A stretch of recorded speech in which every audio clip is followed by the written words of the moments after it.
كايو سيزر يترك كرة لناصر الدوسري، اللعبت إلى كايو السيزر يلعب كرة بالجهة اليمين واصلة عند عبد الله الحمدان وتسديدة لكنها مرت إلى خارج أرضية الملعب. الكرة الماضية تمر عبد الله الحمدان في تسديدة من خط ال 18 أو داخل منطقة الجزاء. ارتدت الكرة من الدفاع بهذا الشكل. شوف التسديدة أمامك من جديد والتدخل الدفاعي إبعاد وسط الميدان إلى تمريرة ونقلة علي سالم ويأتي أساسيا في هذه المباراة. وكذا في آخر يومين الكرة ملعوبة إلى منطقة الجزاء. مقولو سيرجيو الذي كان له حديثا قبل هذه يلعبها على الطرف الأيمن إلى محاولة هلالية بدون أي محاولة مباشرة من أمام ياسين بونو، بل أنه ما زال يحافظ على الكرة يمررها من الجهة اليسرى للهلال. كايو سيزار، كايو يحاول، علي سالم من أمامه، كم في كرة بالجهة اليمين ثم حمد اليامي يلعبها عرضية الدوري الماضي من أمام القادسية. الكرة اللعبة بنقلة عند كايو، وكايو مرت كرة إلى ناصر خلف المدافعين واصل الكرة الهلال عند حمد اليامي يلعبها عرض. الكرة ملعوبة في الجهة اليمنى، كايو سيزار مع الكرة في وسط الملعب إلى تمريرة طويلة في الجهة. جماهير الهلال في نجران جاءت بكثافة وهنا محاولة للأخدود لكن الكرة مقطوعة ومرت الكرة إلى خارج أرضية الملعب إلى رمية جانبية.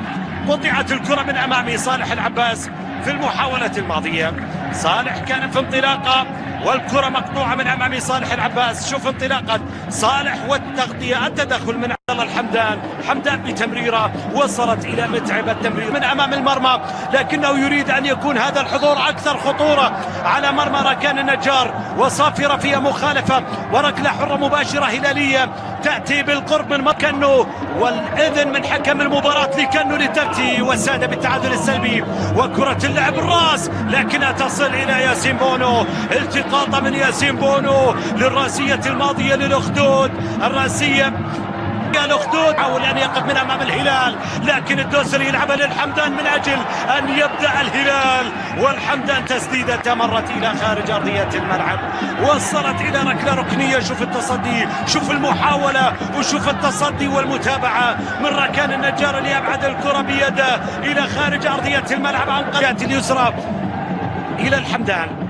حمدان للجهة اليسار، شوف ليوناردو التراجع طويل الكرة باتجاه الحمدان. حمدان بمحاولة عرضية مرت باتجاه حارس المرمى وصلت إلى ركان النجار اللي يتألق مرة أخرى أمام كرات الهلال.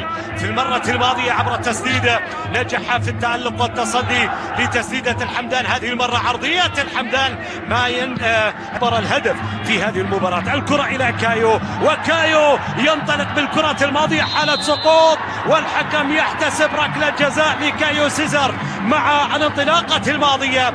كايو سيزر انطلق بالكرة وحصل على صافرة ومخالفة ركلة جزاء وأيضا فيها بطاقة صفراء.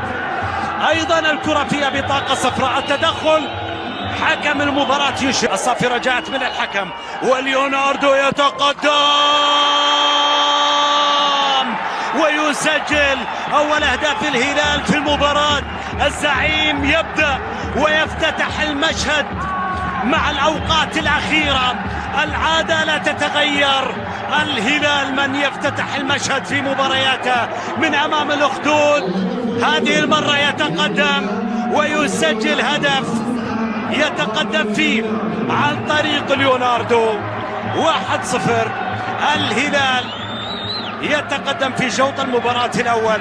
وكنية عند ناصر الدوسري اللي أرسلها طويلة وداخل. كوليبالي يلعب كرة طويلة في الأمام يحصل على مخالفة مع الكرة الأخيرة.